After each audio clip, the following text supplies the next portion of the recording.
The first-class cabin buzzed with quiet energy as passengers settled into their plush seats, the hum of the engines filling the air. Among them was Charles Harris, a distinguished black entrepreneur whose name was synonymous with innovation and philanthropy.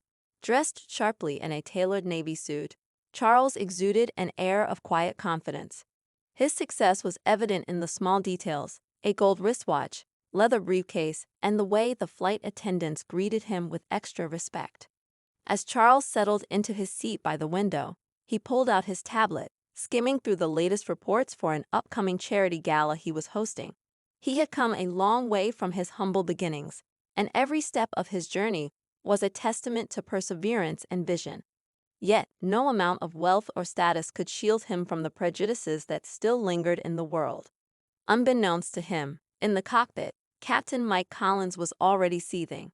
Mike was a seasoned pilot with decades of experience, but his reputation had soared over the years. Once celebrated for his skill, Mike had grown bitter, feeling overlooked and undervalued in an industry he believed was leaving men like him behind. His frustration often turned outward, manifesting as disdain for anyone he perceived as undeserving of success. The moment Mike spotted Charles boarding the plane, his expression darkened. He recognized Charles immediately. His face had been on the cover of magazines, hailed as a visionary. Mike saw none of that. To him, Charles was just another rich man who didn't deserve his success. And worse, Charles's presence reminded Mike of all the opportunities he felt had been stolen from him. Mike's co-pilot, Sarah Bennett, noticed his sour mood as they prepared for takeoff.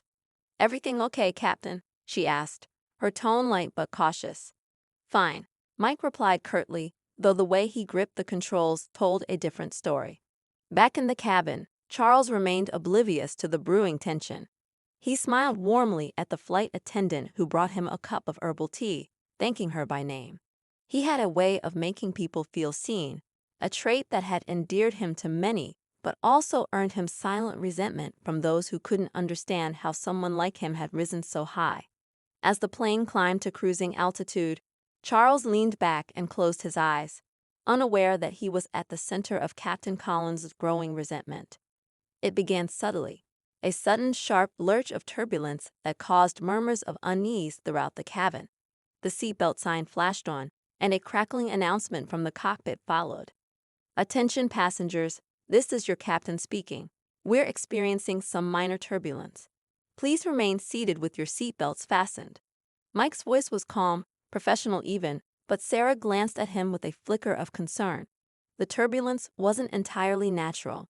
Mike had made a slight adjustment to the plane's course. Nothing unsafe, but enough to cause discomfort. "Was that necessary?" Sarah asked, her tone carefully neutral.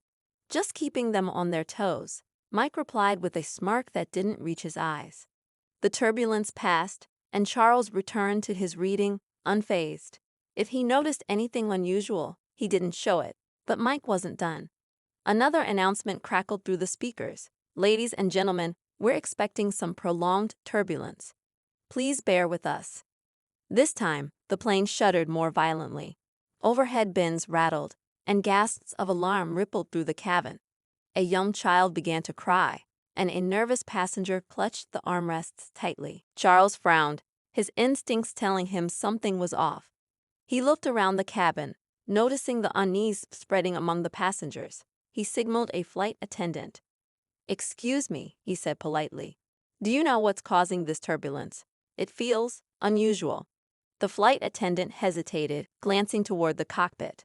"I'm not sure, sir, but I'll check with the captain." In the cockpit, Sarah's patience was wearing thin. "Mike, this is getting ridiculous. The passengers are scared." Mike shot her a sharp look. "I'm the Captain Bennett. If you have a problem, file a report after we land." But even as he spoke, doubt flickered in Sarah's eyes. She couldn't shake the feeling that Mike's behavior was personal. Meanwhile, Charles' calm demeanor began to attract attention from other passengers. He reassured the woman seated beside him, who was gripping her seatbelt with white-knuckled intensity. "I'm sure it's just a rough patch," he said with a reassuring smile. "The pilots are trained for this." His words eased some of her tension, but Charles' own unease grew. He wasn't the type to jump to conclusions, but something about this flight felt deliberate. As the turbulence subsided, Charles stood to stretch his legs, moving toward the front of the cabin. He paused near the cockpit door, his keen instincts picking up on the tension radiating from within. "Is everything all right up here?" he asked casually, his voice carrying just enough authority to command attention without seeming confrontational. Sarah turned toward the door, startled. "Everything's under control," she said quickly, but her eyes darted toward Mike, whose jaw tightened. "Sir, please return to your seat," Mike barked through the intercom, his voice colder than before. Charles held up his hands in a gesture of peace. "Of course, Captain, just checking." As he returned to his seat, Charles couldn't shake the feeling that something deeper was at play. And he wasn't wrong. Mike's frustration had reached a boiling point. In his mind, Charles' very presence on the plane was an affront. It wasn't enough that he had wealth and recognition. Now he was questioning the captain. "Let's see how calm he stays when things get really rough," Mike muttered under his breath, his hands moving toward the controls. But as he made his adjustments, he failed to notice a warning light blinking on the control panel. Sarah did. "Mike, wait," she said sharply, her voice cutting through the tension. "You're pushing the system too hard. We're not built for this kind of maneuvering." "Relax, Bennett," Mike shot back. "I know what I'm doing." But the warning light didn't stop blinking, and neither did Sarah's growing concern. In the cabin, Charles felt the plane lurch again, this time more violently. He exchanged a worried glance with the passenger beside him. "Something isn't right," he murmured. And he was right, because at that moment a sharp alarm blared in the cockpit, and Mike's smug confidence shattered. "Engine malfunction," Sarah reported, her voice taut with urgency. Mike's face paled as he realized the gravity of the situation. His attempt to assert control had backfired spectacularly, and now the entire plane was in jeopardy. As the alarm echoed through the cabin, Charles sat up straighter, his sharp mind already piecing together the situation. What had started as a turbulent flight was quickly turning into a fight for survival, and Charles wasn't about to sit back and let someone else control his fate. The alarm's shrill sound rippled through the cabin, freezing passengers in place. Flight attendants exchanged quick, worried glances before springing into action, trying to maintain calm despite their own unease. Charles noticed the subtle shift in their body language, the tightness in their shoulders, the quickened pace of their movements. Something was wrong, and it wasn't just turbulence. Charles' mind raced as he tightened his seatbelt. He wasn't the kind of man to panic easily. Years of building his empire from the ground up had taught him the value of staying composed in the face of chaos. But this was different. His life, and the lives of everyone on board, was in the hands of people he couldn't see, in a situation he couldn't control. He glanced out the window, the vast expanse of clouds offering no answers. A hollow thud reverberated through the plane, followed by a slight dip that made his stomach lurch. A young woman in the row ahead clutched her partner's hand, her face pale with fear. Across the aisle, an elderly man closed his eyes, whispering a silent prayer. Charles felt a flicker of anger mixed with his concern. What was going on up there? He wasn't the type to jump to conclusions, but he couldn't ignore the sinking feeling that this wasn't just mechanical failure. There was intent behind the erratic movements of the plane, a deliberate edge to the turbulence they were experiencing. In the cockpit, Sarah's hands moved rapidly over the controls, trying to stabilize the situation. "We've got a serious issue with the left engine, Mike," she said, her voice tight but steady. "We need to contact air traffic control and initiate emergency procedures." Mike stared at the flashing indicators, his jaw clenched. His arrogance had brought them to this point, but admitting that now was out of the question. He couldn't stand the thought of looking incompetent, especially in front of Sarah, who had been quietly challenging his authority throughout the flight. "I've got it under control," he snapped, rushing off her suggestion. "No, you don't," Sarah shot back, her frustration boiling over. "This isn't about you. It's about the lives of everyone on this plane. Call it in, Mike, now." Mike hesitated, his pride warring with the gravity of the situation. He knew Sarah was right, but giving in felt like a loss. Back in the cabin, The tension was palpable. A flight attendant picked up the intercom, her voice trembling slightly as she addressed the passengers. "Ladies and gentlemen, we are experiencing a minor technical issue," she said, the words carefully chosen to avoid panic. "Please remain seated with your seatbelts fastened. Our crew is handling the situation, and we'll keep you updated as soon as we have more information." Charles didn't buy it. He had seen enough wardroom spin to recognize a carefully crafted statement meant to calm fears without addressing the real problem. The murmurs of unease grew louder among the passengers. A man a few rows back called out, his voice tinged with anger. "A minor issue. The plane feels like it's falling apart." "Sir, please remain calm," the flight attendant replied, though her own nerves were clearly fraying. Charles decided he couldn't sit back any longer. He unbuckled his seatbelt and stood, steadying himself as the plane trembled beneath his feet. "Excuse me," he said, addressing the flight attendant who had just spoken. His tone was firm but respectful. "I think it's time for some transparency. What exactly is going on?" The flight attendant hesitated, her eyes darting toward the cockpit door. "I'm afraid I don't have all the details, sir.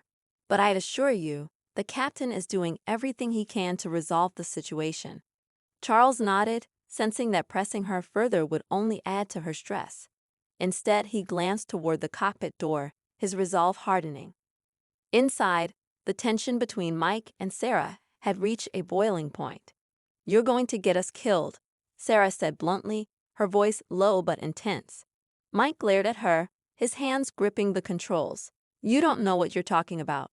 I've been flying planes longer than you've been alive. And that experience means nothing if you're too stubborn to act." Sarah shot back. "If you won't call it in, I will."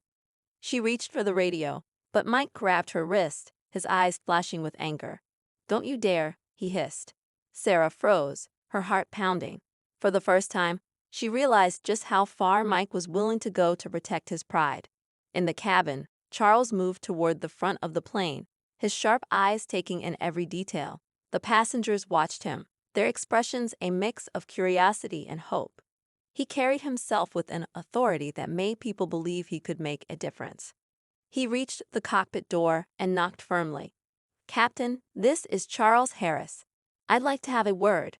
Inside, Sarah and Mike exchanged startled glances. "What does he want?" Mike muttered, his irritation mounting. Sarah saw an opportunity. "Maybe you should let him in. He seems calm, and if he can help ease the passengers, it might buy us some time." Mike snorted. "He's just a passenger. What's he going to do?" But Charles wasn't going away. He knocked again, louder this time. "Captain, I understand this is an unusual request, but I believe I can help. Please open the door." Mike's jaw tightened, but before he could refuse, Sarah unlocked the door. Charles stepped inside, his presence commanding even in the cramped cockpit. He took a quick look around, noting the flashing warnings and the tension etched into Sarah's face. "What's the situation?" he asked calmly. Mike bristled. "The situation is under control, Mr. Harris. Please return to your seat." Charles ignored him, focusing on Sarah. "You seem more forthcoming. What's happening?" Sarah hesitated, glancing at Mike before making a decision. "We've lost partial control of the left engine, and the captain hasn't declared an emergency yet." Charles' eyes narrowed. "Why not?" Mike cut in, his voice sharp. "Because it's not necessary. I've handled worse." Charles turned to Mike, his expression unreadable. "Captain, with all due respect, I don't think this is about what you can handle. It's about what's best for everyone on board." Mike opened his mouth to argue, but before he could, the plane shuddered violently, throwing everyone off balance. An alarm blared again, louder this time, as another warning light blinked to life. Sarah grabbed the controls, her hands steady despite the chaos. "We're losing altitude," she said urgently. Charles steadied himself against the wall, his mind racing. This wasn't just a mechanical issue. There was something deeper at play, something personal. As he looked at Mike, he saw the cracks in the captain's facade. The anger, the defensiveness, the refusal to admit fault. It all pointed to a man who was letting his emotions cloud his judgment. Charles didn't know how this was going to end, but one thing was clear: if he didn't intervene, Mike's pride might bring them all down. Charles felt the weight of the situation settle heavily on his shoulders. He wasn't a pilot, and he didn't pretend to be, but he knew leadership. Leadership wasn't about ego, it was about making decisions that served the greater good. He could see that Mike's determination to maintain control was spiraling into recklessness. The cabin shuddered again, sending a ripple of fear through the passengers. Charles could hear muffled cries and nervous whispers from behind the closed door. Each sound was a reminder of the stakes, a chorus of lives depending on the decisions being made in this small, pressurized room. Mike's grip on the controls was white-knuckled, and his jaw was clenched so tightly that the muscles in his face twitched. "We've got this," he muttered, though his voice lacked conviction. Charles watched him closely, weighing his next move. "Captain, it's clear you're experienced," he said carefully, his tone measured. "But experience doesn't mean much if it blinds you to the need for help. Right now, the passengers need reassurance that someone is acting in their best interest. Can you give them that?" Mike's glare was venomous, but before he could respond, Sarah interjected. "We're losing time, Captain," she said sharply. "If we don't stabilize soon, we're going to have more than just engine trouble to worry about." Charles could feel the frustration radiating from Sarah. She was skilled, focused, and clearly capable, but she was shackled by Mike's stubbornness. Charles shifted his attention to her. "What are our options if we don't declare an emergency?" "Not many," Sarah admitted. "We're heading into rougher airspace. If the engine fails completely, we'll have to execute a forced landing, and that's if we're lucky enough to find a safe spot in time." Mike scoffed. "You're both overreacting. I've flown through worse." Charles exhaled slowly, suppressing the urge to lash out. He knew he had to keep his tone steady, his words deliberate. "Captain, this isn't about whether you've seen worse. This is about making the right call in this moment. The people on this plane aren't interested in your past victories. They care about what you're going to do right now to keep them safe." The plane jolted suddenly, throwing Sarah forward against her harness. Alarms blared, and the cockpit was bathed in an eerie red glow from the warning lights. Sarah gritted her teeth and pulled at the controls. "We just lost more power in the left engine," she announced, her voice strained. "We're going down faster." Outside the cockpit, panic was spreading like wildfire. A baby's cries pierced the air, and a man's voice rose above the din, demanding answers. Flight attendants moved quickly to calm passengers, their own nerves barely concealed behind forced smiles. In first class, an older woman clasped her rosary beads, her lips moving in silent prayer. Nearby, a businessman frantically typed on his phone, trying to send a message that might not reach its destination. Charles's resolve hardened. He turned back to Mike, his voice firm. "You need to let Sarah take over. Now." Mike shook his head, his face a mask of defiance. "You think you can come in here and tell me how to do my job? You're just another entitled passenger who thinks his money makes him an expert." The words stung, but Charles didn't flinch. He met Mike's glare head-on, his voice calm but unyielding. "This isn't about me. It's about them," he said, jerking his head toward the cabin. "Every one of those people has someone waiting for them. Someone who cares whether they make it home.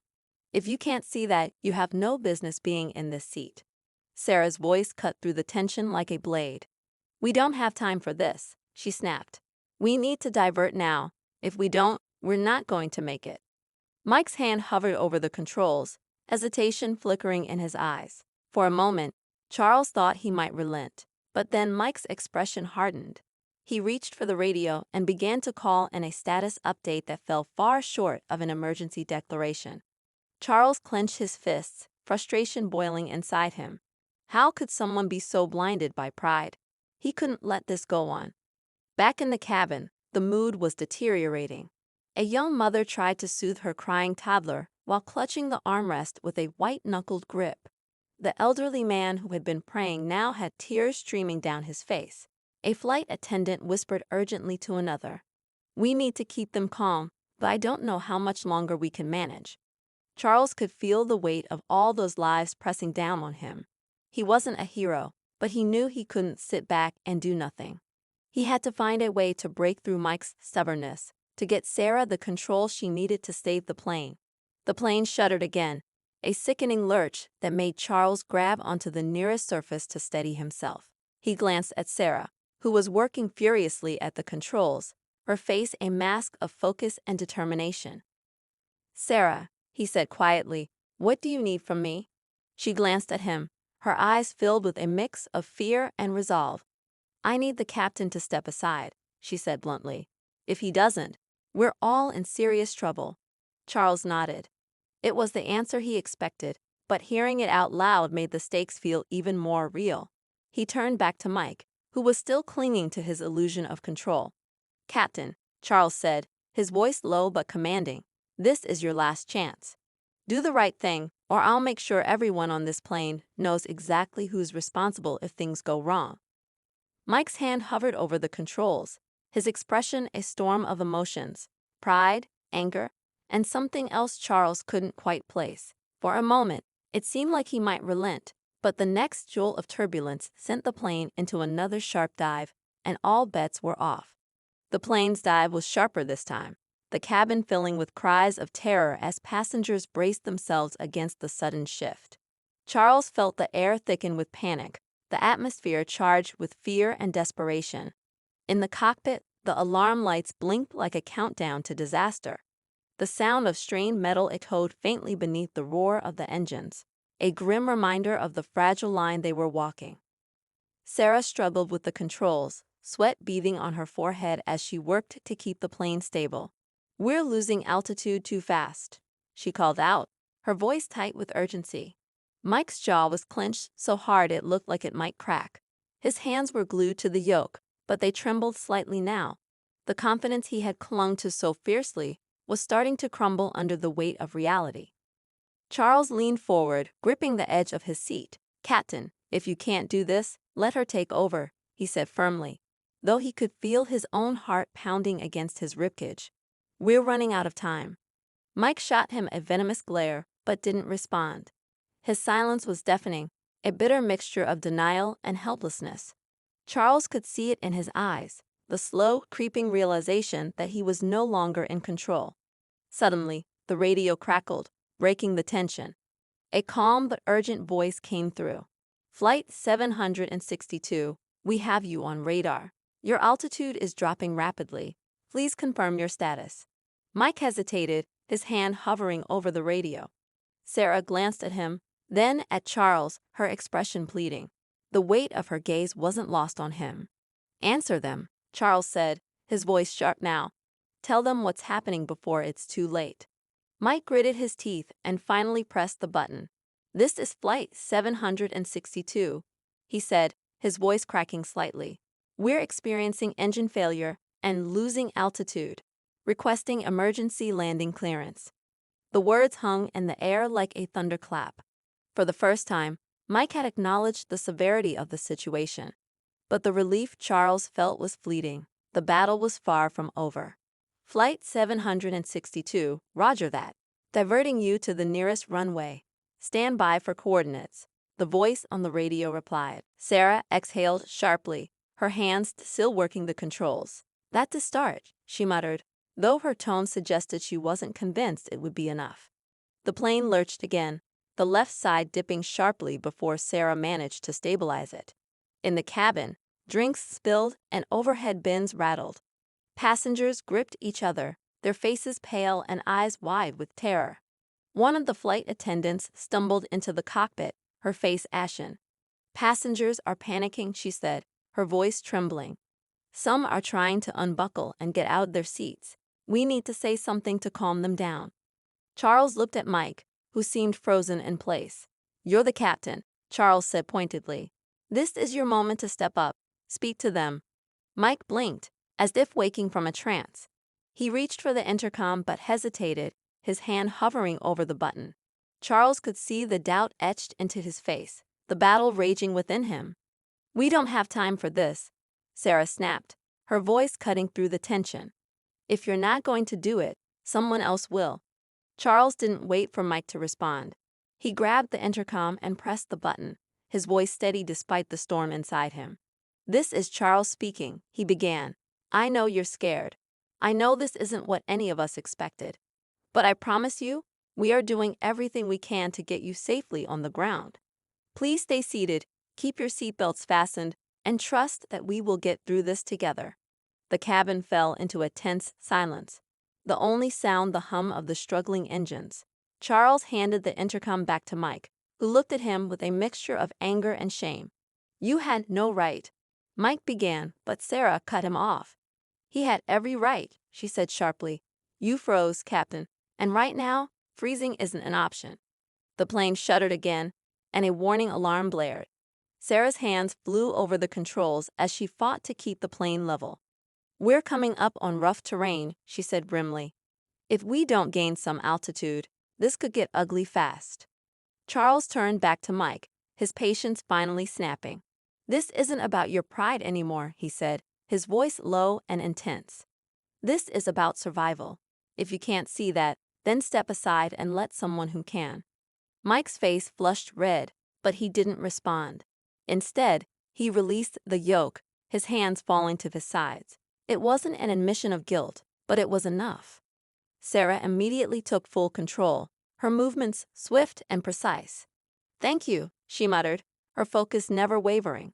Charles felt a flicker of hope, but it was drowned out by the relentless pounding of his heart. They weren't out of danger yet. In fact, they were heading straight for the most perilous stretch of their journey. The mountains loomed ahead, their jagged peaks shrouded in mist. The turbulence grew worse, shaking the plane like a leaf in the wind. Every second felt like an eternity, every jolt a reminder of how close they were to the edge. In the cabin, passengers clung to each other, their fear palpable.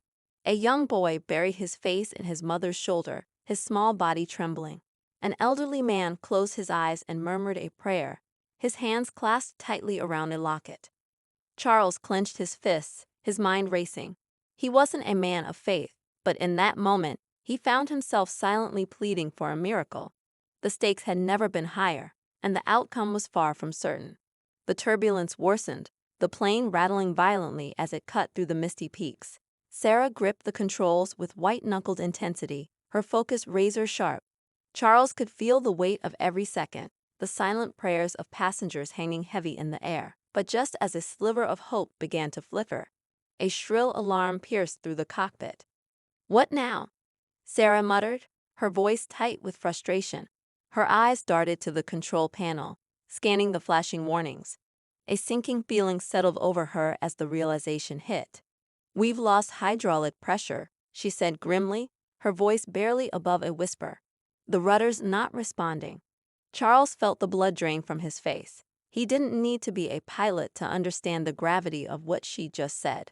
Without the rudder, controlling the plane would become nearly impossible, especially in these treacherous conditions. "Can you still steer?" he asked, his voice steady despite the storm brewing inside him.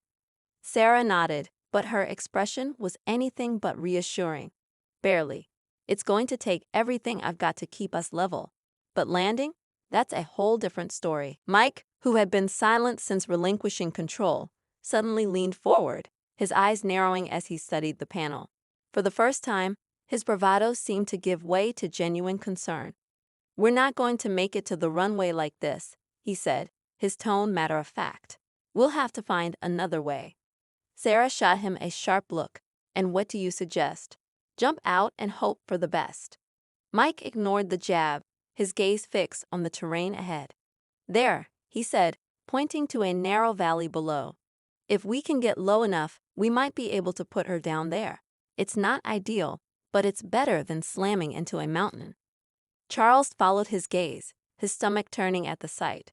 The valley was nothing more than a thin strip of rocky terrain, bordered by steep cliffs on either side. It wasn't a runway. It was a death trap. "That's insane," Sarah said, her voice rising. "Do you know how much precision that would take? One wrong move, and we're done for. Do you have a better idea?" Mike shot back, his tone sharp.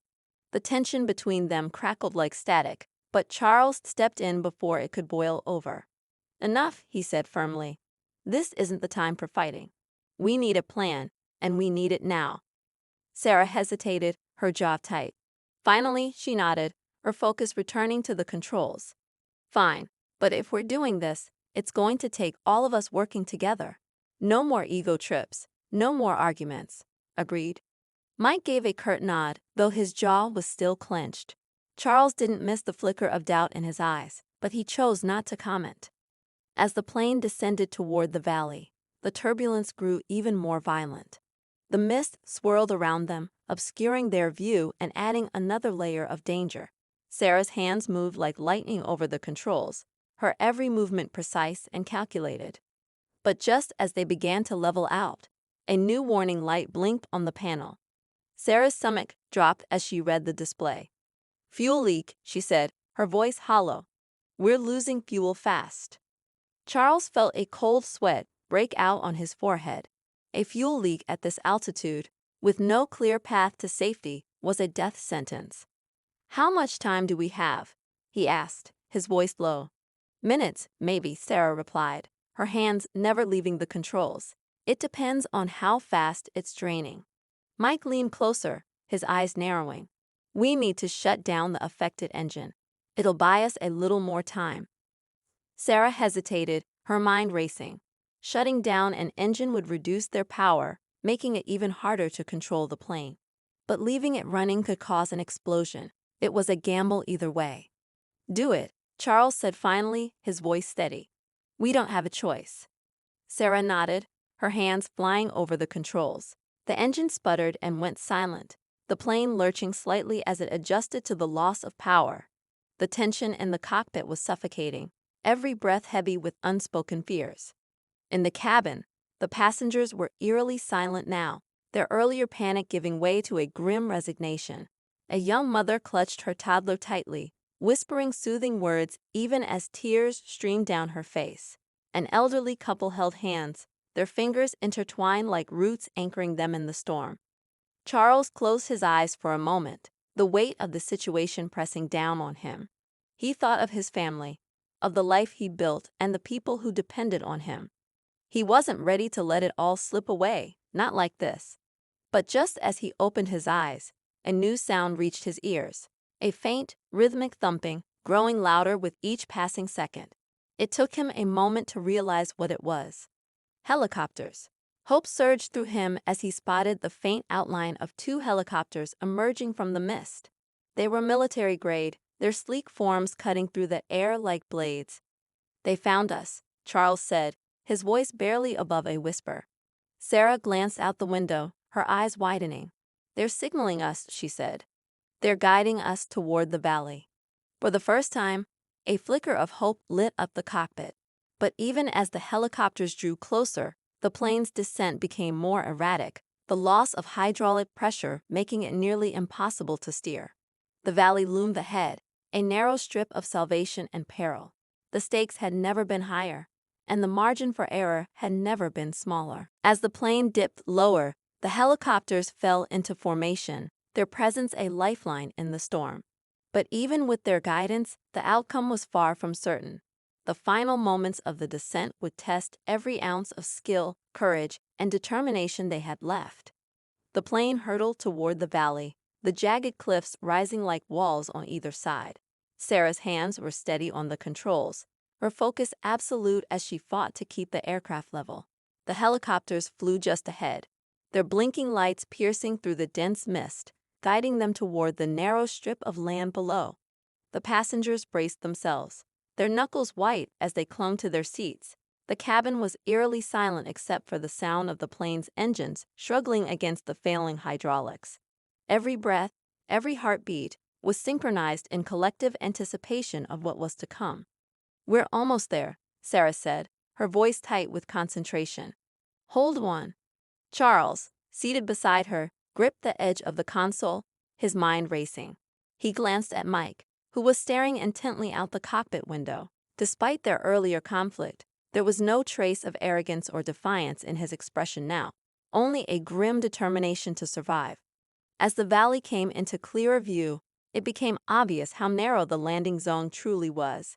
Rocks jutted out from the uneven ground, and the space was flanked by treacherous cliffs. Any miscalculation would end in disaster. "Landing gear down," Sarah said, her hands moving swiftly across the controls. The plane shuddered violently as the landing gear deployed, the worn mechanisms groaning under the strain. Charles could feel every vibration, every tremor, as the aircraft descended. But just as they neared the ground, a sudden gust of wind slammed into the plane, throwing it off course. The left wing dipped dangerously, skimming the side of a cliff. Sparks flew as metal scraped against rock, the deafening screech filling the cabin. Compensating, Sarah yelled, her voice cutting through the chaos. She pulled hard on the controls, her muscles straining as she fought to stabilize the plane. The nose of the aircraft lifted slightly, leveling out just in time. The wheels hit the ground with a bone-jarring thud, bouncing off the uneven terrain. The passengers screamed as the plane careened forward, the sound of grinding metal and snapping branches echoing through the valley.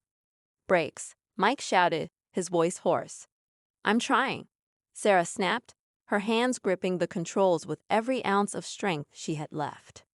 The plane skidded across the rocky ground, the screech of the tires blending with the desperate cries of the passengers. But just when it seemed they might run out of space, the aircraft lurched to a sudden, jarring stop. For a moment, there was silence, thick, oppressive silence, broken only by the sound of the wind whistling through the valley. Then, slowly, the passengers began to stir. We're alive," someone whispered, their voice trembling with disbelief. Charles exhaled a breath he hadn't realized he'd been holding. His entire body was trembling, his heart pounding like a drum. He turned to Sarah, who was slumped over the controls, her face pale and drenched in sweat. "You did it," he said softly. She managed a weak smile, her hand still gripping the yoke as if letting go might somehow undo their survival. The cockpit door burst open, and a flight attendant appeared, her face a mix of relief and disbelief. "Everyone's okay," she said, her voice shaky. "A few injuries, but nothing serious." Charles nodded, his mind already shifting to the next challenge. "We need to get everyone out of here. This plane isn't safe."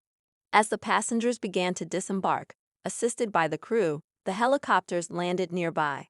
Military personnel rushed toward the wreckage, their faces grim but focused. Charles watched as they helped guide the passengers to safety, their movements efficient and reassuring. But just as relief began to settle over him, a voice crackled through a nearby radio. One of the soldiers froze, his expression shifting from calm to alarm. "What is it?" Charles asked, stepping closer. The soldier hesitated, then turned to him. "There's a fuel leak," he said. "A big one. This plane could go up in flames any second." Charles felt his stomach drop. He glanced back at the aircraft, where Sarah and Mike were still inside, running checks on the systems. "They don't know," he realized, his heart clenching. Without thinking, he sprinted back toward the plane, ignoring the shouts of the soldiers behind him. Inside the cockpit, Sarah and Mike were arguing over the cause of the hydraulic failure. They didn't notice Charles until he burst in, his voice urgent. "We have to go. Now," he shouted. "What are you talking about?" Mike asked, frowning. "There's a fuel leak," Charles said, grabbing Sarah's arm. "This plane is about to blow." For a moment, both of them stared at him, their expressions a mix of disbelief and horror. Then, without another word, they sprang into action. The three of them bolted from the cockpit, racing down the aisle as the acrid smell of fuel filled the air. The last few passengers were being ushered away by the crew, their faces pale with fear. As they reached the exit, a deafening explosion rocked the valley. Flames erupted from the rear of the plane, spreading rapidly toward the cockpit. The heat was intense, searing their skin as they stumbled down the emergency slide. They hit the ground just as the second explosion tore through the fuselage, sending a plume of fire and smoke into the air. The force of the blast knocked them off their feet, the roar echoing through the valley like thunder. When the chaos finally subsided, Charles lay on the ground, his ears ringing and his body aching. He turned his head and saw Sarah and Mike nearby, both alive but shaken. For a long moment, none of them spoke. The wreckage of the plane burned behind them, a stark reminder of how close they'd come to disaster. Then, as the helicopters lifted off, carrying the passengers to safety, Sarah looked at Charles and Mike, her expression unreadable. "This isn't over," she said softly. And in that moment, Charles knew she wasn't just talking about the crash.